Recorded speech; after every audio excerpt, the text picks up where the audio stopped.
அல்லும் பகலும் அலைந்தேன், விதி அழைத்திடும் பாதையில் பயணம் தினம் செய்தேன்.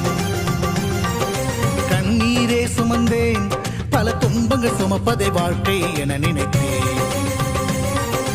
இன்பம் என்றால் அது என்னவென்று கனவிலும் கூட கண்டதில்லை.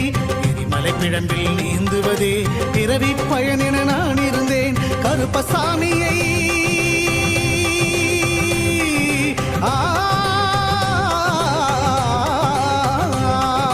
கருப்பசாமியை பார்த்தவுடன் விதிகளும் விலகி ஓடியதே.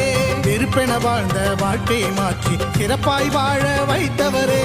புலிகரை நோக்கி புறப்படுவோம், நம் கருப்பனின் அருளை தினம் பெறுவோம். புலிகரை நோக்கி